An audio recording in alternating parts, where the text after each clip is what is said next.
하나님 말씀 창세기 21장 1절에서 7절까지 말씀 같이 보도록 합니다. 창세기 21장 1절 7절까지 말씀 같이 한 목소리로 봉독합니다. 야훼께서 말씀하신 대로 사라를 돌보셨고 야훼께서 말씀하신 대로 사라에게 행하셨으므로 사라가 임신하고 하나님이 말씀하신 시기가 되어 노년의 아브라함에게 아들을 낳으니 아브라함이 그에게 태어난 아들 곧 사라가 자기에게 낳은 아들을 이름하여 이삭이라 하였고 그 아들 이삭이 난 지 8일 만에 그가 하나님이 명령하신 대로 할례를 행하였더라. 아브라함이 그의 아들 이삭이 그에게 태어날 때에 100세라. 사라가 이르되 하나님이 나를 웃게 하시니 듣는 자가 다 나와 함께 웃으리로다. 또 이르되 사라가 자식들을 좀 먹이겠다고 누가 아브라함에게 말하였으리마는 아브라함이 노경에 내가 아들을 낳았도다 하니라. 아멘. 함께 읽는 말씀을 가지고요, 다 나와 함께 웃으리로다 라는 제목으로 함께 말씀 나눕니다. 함께 고백해 볼까요? 다 나와 함께 웃으리로다. 다 나와 함께 뭐하리로다? 웃으리로다 라는 말씀입니다. 창세기 21장 우리가 함께 말씀을 나누고 있고요. 창세기 21장에 드디어 누가 태어나요? 이삭이 태어납니다. 오늘 이삭이 태어나는 이 놀라운 축복이 저와 여러분의 삶의 현장에 드디어 응답이 일어나고 또 간절히 기도했던 우리의 마음의 소원에 하나님께서 역사하셔서 놀라운 기적과 능력으로 함께 하실 줄로 믿습니다. 오늘도 이 금요 성령 대망에 아브라함의 복이 저와 여러분에게 하나님 부어 주십니다. 아브라함의 믿음이 나의 믿음이 되고 아브라함과 하나님과의 그 친밀함이 나의 그 친밀함이 되어져서 하나님 예비한 은혜가 나와 우리 성도님들에게 뿐만 아니라 누구에게도요? 우리의 자녀들에게, 우리의 후손들에게, 특별히 이번 주 지난주 계속해서 함께하고 있는 우리 파워컴 친구들에게, 자녀들에게 그런 놀라운 은혜가 일어날 줄로 믿습니다. 그래서 우리 아들 딸 바라보면서 이렇게 축복하는 거죠. 아브라함의 복이 있을지어다. 아브라함의 믿음이 있을지어다. 아브라함의 친밀함이 있을지어다. 물론 공부하란 말도 해야 되고 잔소리도 해야 되고 또 이런저런 이야기도 해야 되겠지만 가장 중요한 건 우리를 통해서 우리 자녀들에게 마음껏 축복해 줄 때 그 축복의 역사가 그 자녀들에게 일어날 줄로 믿습니다. 자, 창세기 21장 우리가 드디어 이삭이 태어납니다. 그런데 지난주 재지난주 함께 기억한 거 기억하시죠? 하나님이 말씀하신 대로 그 일을 이루셨다는 거예요. 말씀하신 대로 사라를 돌보셨고 말씀하신 대로 행하셨고 말씀하신 대로 기한이 되어지자 하나님이 이삭을 태어나게 하셨다는 거예요. 그럼 여러분 안에 무엇으로 가득 채워져야 될까요? 말씀이 채워져야 되는 거예요. 왜 말씀을 읽고 묵상하고 말씀 안에서 살아가야 하느냐? 그 말씀하신 대로 하나님은 우리에게 축복하시기 때문이에요. 그래서 내 안에 말씀을 가득 채우면, 그래서 말씀이 내 생각을 사로잡으면, 말씀이 내 삶의 중심이 되면 성경은 이렇게 말씀하십니다. 말씀하신 대로 이루어지더라. 또 아브라함은 어떻게 성경 말씀하고 있어요? 명령하신 대로 그 길을 걸어갈 때 그 말씀이 명령하신 대로 하나님께서 아브라함 가정에 이삭을 예비해 주시고 그 이삭이 드디어 하나님의 능력 안에서 그 가정에 태어난 줄로 믿습니다. 이렇게 제가 반복할 때 여러분이 한 번 더 생각해 보면서 그 말씀이 한 번 더 저의 마음, 여러분의 마음에 능력의 말씀으로 받아들여지는 그런 은혜가 있게 되기를 축복합니다. 자, 이렇게 오늘 창세기 21장 오늘 이삭이 태어나는 장면을 한 번 더 보면서요, 하나님이 어떻게 그 일을 이루셨는가. 특별히 오늘 제목이 어떤 제목이었어요? 다 나와 함께 웃으리로다 라는 이 고백이 저와 여러분의 고백이 되어지기를 축복합니다. 그런 삶을 살기 위해서 하나님 어떻게 하셨느냐? 첫 번째 오늘 본문 말씀에 보면 불가능을 가능으로 하나님이 이루어 주셨다는 거예요. 우리가 오늘 방금 읽은 말씀에 보면 이삭이 태어나는 말씀에 대하여 설명을 합니다. 자, 말씀 창세기 21장 5절 말씀이에요. 같이 한번 읽어봅니다. 아브라함이 그의 아들 이삭이 그에게 태어날 때에 100세라. 그냥 아브라함이 그의 아들 이삭이 그에게 태어날 때라고 설명하면 되는데 굳이 맨 끝에 말에 뭐라고 말씀하고 있어요? 100세라라는 말이 기록이 됩니다. 무슨 의미일까요? 또 오늘 본문 말씀을 읽어보면 21장 7절에 이렇게 기록되어 있는데요, 함께 읽어봅니다. 사라가 자식들을 젖먹이겠다고 누가 아브라함에게 말하였으리오마는. 이 무슨 의미일까요? 사라가 자식을 젖먹이겠다라고 누가 아브라함에게 말하였으리오마는 이란 말은 사라가 절대로 자식들을 젖먹일 수 없다라는 이야기죠. 그 부분의 말씀을 현대인의 성경을 제가 좀 찾아봤어요. 어떤 말로 표현이 되어 있을까 찾아봤더니 이렇게 기록이 됩니다. 같이 한번 읽어봐요.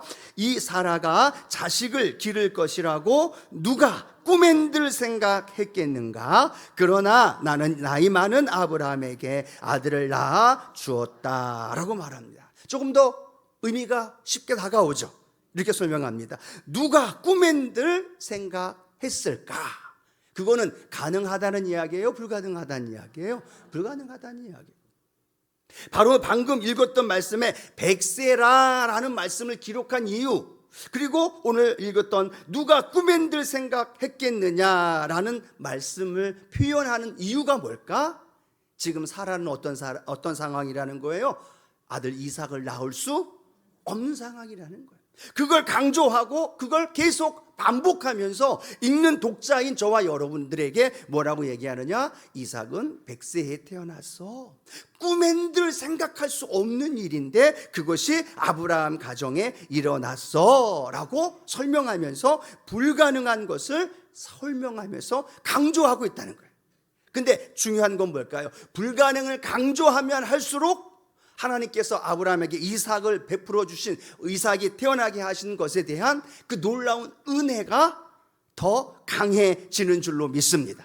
불가능한 상황이었지만 하나님이 역사하시니까, 말씀대로 행하시니까 그것이 가능하게 되었다.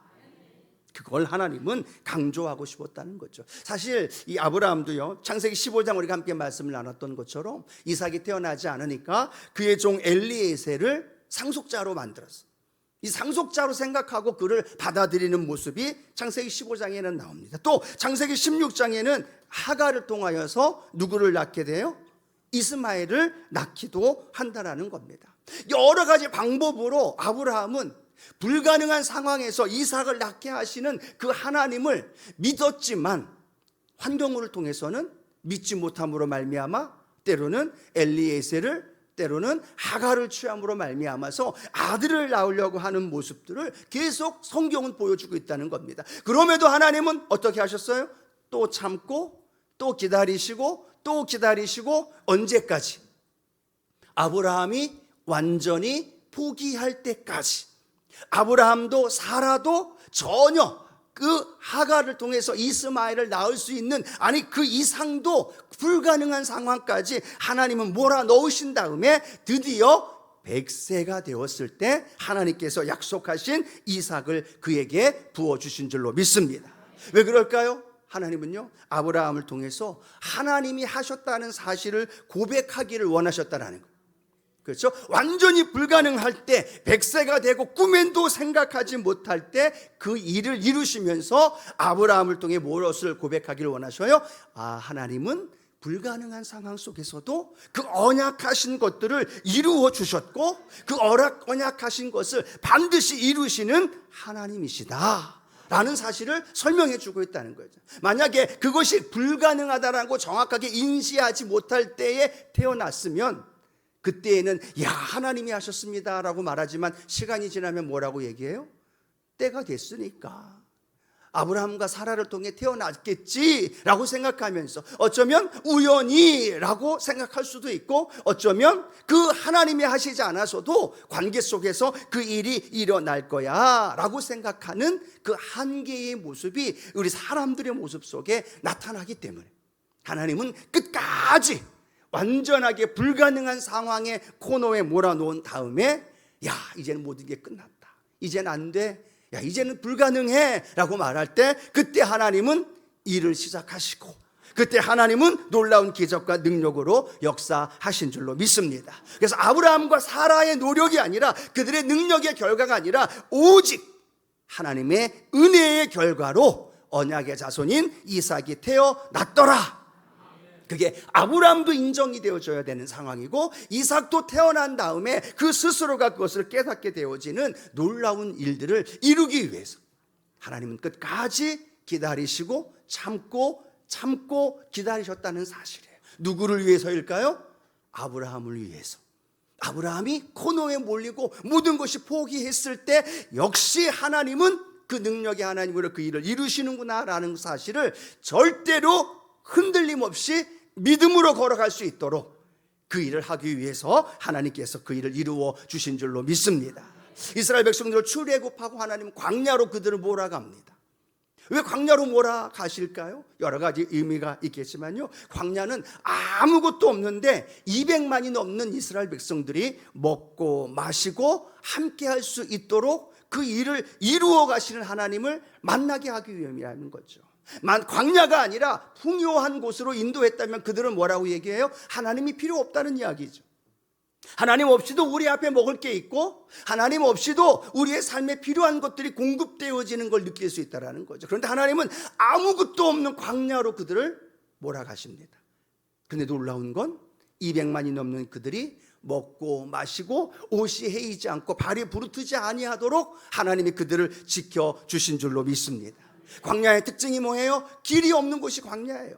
어디로 가야 할지, 어떤 곳이 안전한 곳인지 알지 못하는 것이 광야라는 겁니다. 그런데 하나님이 그들을 광야로 인도하시면서 무엇을 알게 하셔요? 얘들아, 길이 안 보이지? 그런데 하나님이 인도하는 길로 걸어가는 그 길이 가나안 땅으로 인도하는 길임을 그들로 알게 하시기 위함이라는 거예요.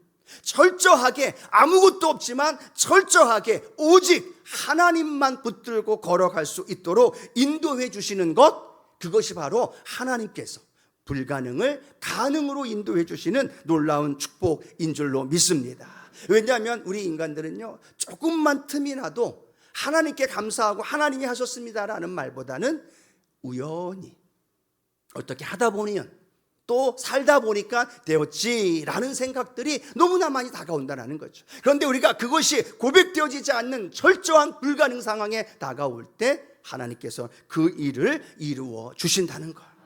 여러분, 그런 글을 저도 읽어본 적이 있는데, 물에 빠진 사람 죽어가는데 사람 살려 해가지고 구조대가 왔어요. 근데 그 구조대가 빨리 들어가서 사람을 건져내야 되는데 그 구조대원이 들어가지 않는 거예요. 그 옆에 있는 사람이 뭐라고 얘기해? 빨리 들어가서 좀 저 사람 살려달라고 얘기하는데도 구조대원은 빨리 들어가지 않습니다. 그리고 조금 더 여유 있게 기다렸다가 들어가는 모습을 봐요. 그랬더니 옆에 있는 사람들이 하는 말이 뭐라고 얘기해요? 아니, 빨리 들어가지 않으면 저 사람 죽는데 왜 안 들어갑니까? 라고 얘기하니까, 지금 들어가면 저 사람도 죽고 나도 죽는다는 거예요. 아직까지 힘이 넘쳐나 있으니까 나 살려, 사람 살려 외치고 그렇게 허우적거릴 때에 들어갔다간 그 어마어마한 힘이 구조대원과 함께 위험으로 빠져들어갈 때가 있다는 거예요. 그래서 구조대원도, 능숙한 구조대원들은요, 그 사람이 죽지 않을 정도로 힘이 빠진 상태에 있다가 그들 때 들어가서 그 사람이 힘을 못 쓸 때에 끌고 나올 때가 가장 안전하다는 이야기를 하더라는 거죠. 우리 인생 속에서도 마찬가지입니다. 하나님, 지금 응답해 주십시오. 지금이 가장 적절한 때입니다. 하나님, 지금 내가 응답받고 해결받아야 합니다 라고 말하는데 하나님은 기다리시는 거예요. 하나님은 응답해 주지 않는 거예요. 하나님, 내가 간절히 기도하며 불구하고 하나님이 해결해 주지 않는 거예요. 그때 우리는 하나님 앞에 하나님만이 아니라 우리는 오늘 기도하고 기도 응답되지 않으면 여러분의 마음속에는 뭐가 있어요? 플랜 B가 있어요. 플랜 C가 있어요. 하나님, 오늘 기도했는데 응답되지 않으면 내일 이렇게 생각하고 이렇게 계획해야지. 오늘 열심히 기도하지만 기도하면서도 한 마음엔 기도 응답받지 않으면 하나님 해결해 주지 않아도 나는 또 다른 제 플랜 B, 플랜 C, 내 계획과 생각들을 가지고 있는 모습들을 발견하게 된다는 거예요. 그러나 오늘 하나님, 오늘이 마지막입니다 라는 간절함의 부르짖음이 하나님께서는 저와 여러분에게 응답해 주시고 불가능을 가능케 하시는 하나님의 놀라운 역사 일어나는 줄로 믿습니다. 오늘 우리가 말씀 나누고 함께 찬양할 찬양이 주가 일하시네 라는 찬양이에요. 주님이 일하심을 믿으시기 바랍니다. 근데 그 찬양에 뭐라고 말하고 있어요? 언제 주님이 일하셔요? 날이 저물어 갈 때. 무엇을 의미해요?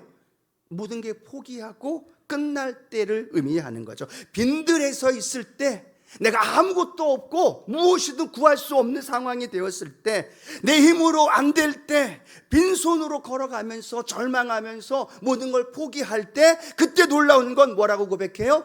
주가 일하시네. 내가 하나님만 붙들고 하나님 오직 한 분만을 붙들며 나아갈 때 하나님 그걸 통해서 놀라운 응답으로 인도해 주시고 하나님의 살아계신 역사가 저와 여러분 안에 일어나는 줄로 믿습니다. 불가능을 가능. 오늘 혹시나 가능하다라는 그 마음의 여유 때문에 하나님을 찾고 하나님께 부르짖는 것이 해이해지거나 또 강렬한 마음이 없다면 오늘 그 주님 불가능한 삶의 현장 안에서 하나님이면 하십니다. 하나님이 하시면 됩니다 라는 그 고백이 오직 하나님뿐이라는 사실을 우리의 마음속에 기억한 저와 여러분 되어지기를 축복합니다. 그래서 창세기 우리가 배웠던 거 기억하시나요? 하나님께서 그에게 이삭을 주실 걸 말씀하셨지만 아브라함이 하갈을 취해서 이스마엘을 낳습니다. 그 말씀이 창세기 16장의 말씀이에요. 그런데 창세기 17장 1절에 우리가 기록된 말씀 생각날지 모르겠는데요, 한번 읽어보도록 합니다. 아브라함이 99세 때에 야훼께서 아브라함에게 나타나서 그에게 이르시되 나는 전능한 하나님이라 너는 내 앞에서 행하여 완전하라. 아멘. 기억하시죠? 창세기 16장의 마지막 절은 아브라함의 나이가 86세라는 걸 언급해요. 그리고 17장 1절에는 99세예요. 13년 동안 아무런 하나님과 아브라함과의 교제와 만남이 없었던 건 아브라함 마음속에 무엇이 있었기 때문이에요? 언약의 약속의 아들 이삭이 없어도 이스마엘 통해 가능하다고 플랜 B, 또 이스마엘이 안 되면 엘리에셀이면 되겠지 플랜 C, 여러 가지를 생각해 놨던 그에게 하나님 13년 동안 침묵하시고 그 이후에 나타나시면서 하나님 자신을 어떤 분으로 고백하고 있어요? 전능한 하나님으로 고백하고 있다는 거죠. 오늘 저와 여러분이 믿고 있는 하나님 어떤 하나님으로 믿고 계시나요? 전능한 하나님으로 믿고 그 일을 이루며 살아가는 저와 여러분 되어지기를 축복합니다. 불가능을 가능하게 하시는 그 하나님 바라보면서 하나님 오늘 하나님만이 하실 수 있습니다.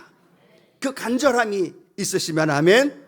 그 간절함으로 고백되어져야 된다는 거죠. 그래서 하나님은요 불가능한 일을 기적이라는 이름으로 행하신다라는 말이 있어요. 하나님 우리 삶에 사방으로 막혀있고 아무리 해도 안 될 것 같은 이 절망의 순간에 주님 일하십니다, 기적이라는 이름으로 행하십니다 라고 고백하면서 오늘 이 아브라함의 가정에 일어났던 불가능한 일이 가능한 역사로 우리의 삶 가운데 일어날 줄로 믿습니다. 어떤 불가능한 문제 있습니까? 오늘 하나님 앞에 내려놓으십시다. 하나님 앞에 내려놓고 하나님이면 하십니다 라는 전능한 하나님을 만나는 오늘 이 예배가 되어지기를 주님의 이름으로 축원합니다. 자, 두 번째 불가능을 가능으로 바꿨던 모습, 두 번째는요 비웃음을 웃음으로 바꾸는 모습을 보게 되었습니다. 그렇죠? 여러분 우리가 사라가 아들을 낳기 전까지의 삶의 모습이 어땠을까요? 자녀 낳을 수 없는 저주받은 여인이죠. 종으로부터 멸시를 받는 여인입니다. 얼마나 하루하루가 힘들고 어려웠던 그 삶의 모습을 기억하면서 우리는 생각해 볼 수 있습니다. 하나님 앞에 얼마나 부르짖으며 얼마나 또 간절히 간구했을까요? 그런데 그 천막에 부지 중에 천사를 대접하면서 천사를 통해 어떤 이야기를 들어요? 내년 이맘때에 아들을 낳을 것이다. 그렇죠. 우리 성도님처럼 아멘 하면 되는데 장막 뒤에서 아브라함의 아내 이 사라는 어떻게 했다고 성경은 말하고 있어요? 웃었더라 라고 말합니다. 그 웃음이 어떤 웃음이에요? 비웃음의 모습인 거죠. 정말로 그것이 이루어진 걸 믿었다면 아멘 했겠죠. 그런데 사라는 웃음이 아니라 비웃음으로 과연 그게 될까?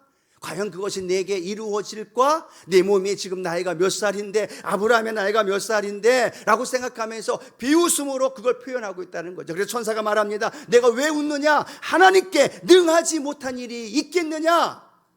할렐루야. 사라가 말합니다. 나는 안 웃었어요. 아니, 내가 웃었노라 라고 말합니다. 그 다음에 1년 뒤에 어떤 일이 벌어져요? 하나님께서 사라를 통하여서 아기 이삭을 낳게 하시는 오늘 창세기 21장이 나온다라는 사실이에요.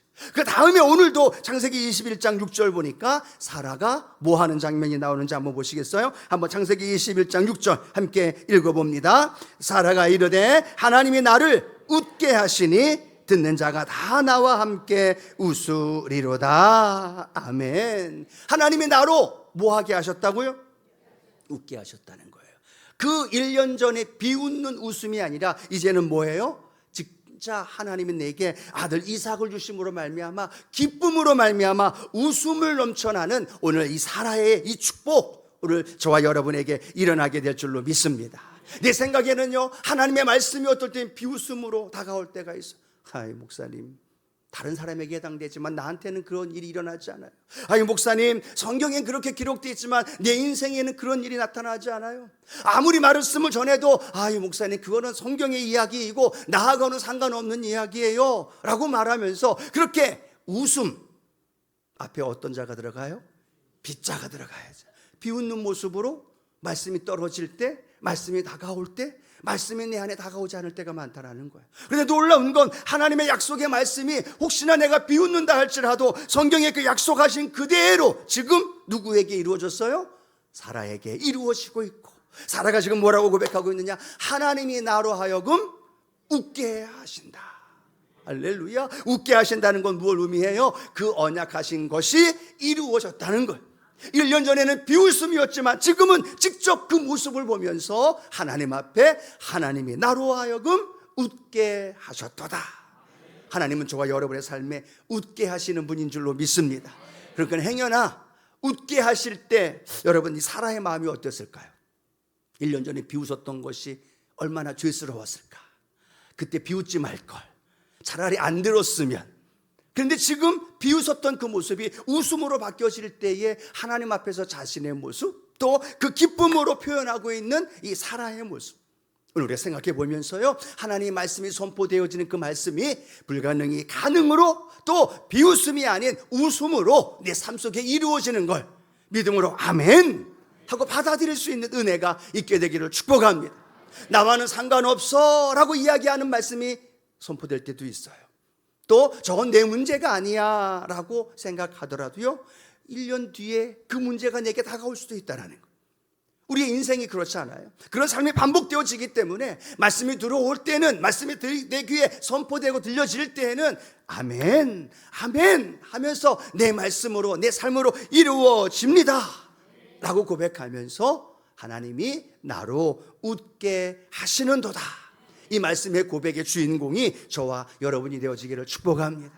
왜요? 하나님은요, 저와 여러분을 웃게 하시는 전문가예요. 여러분 믿으시나요? 웃으십시오. 얼굴 인상 쓰지 마시고, 문제가 있어도, 아픔이 있어도, 염려가 있어도, 내 마음이 무너지는 상황이 다가와도요, 그런데 놀라운 건 주님이 나와 함께 하시면 내 삶에서 웃게 하시는 분이 우리 주님이라는 거예요.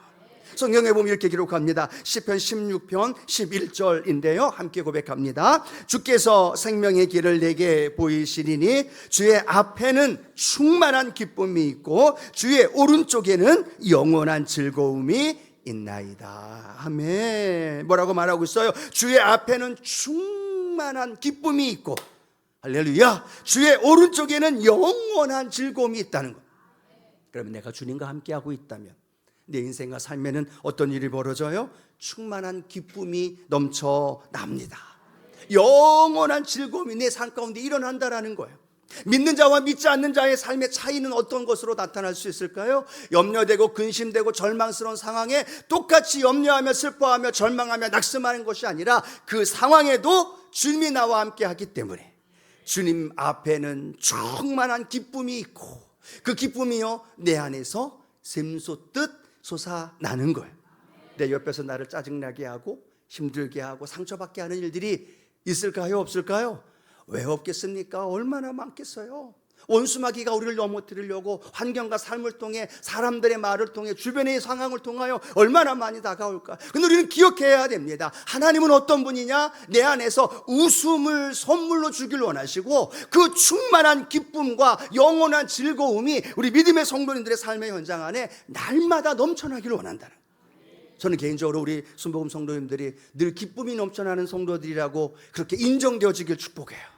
이 동남빌라의 이 주변에 있는 사람들이 웃는 얼굴 딱 보면, 아, 저분은 어느 교회 성도님?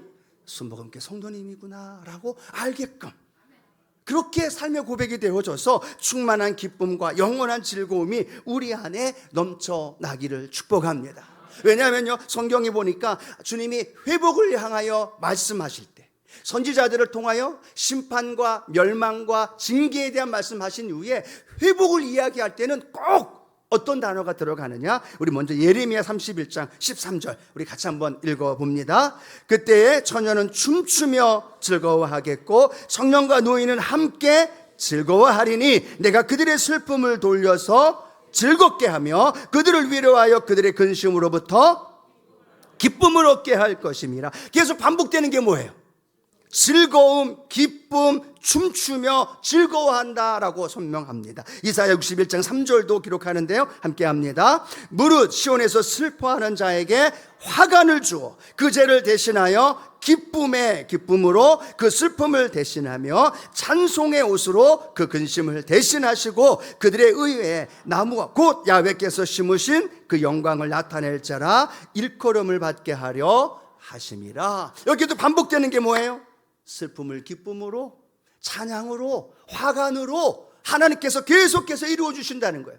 즉 삶의 문제 속에서, 어려움 속에서 살아가지만 우리를 회복하시고 새롭게 일으키시는 데 있어서의 가장 중점적인 단어는 뭐냐?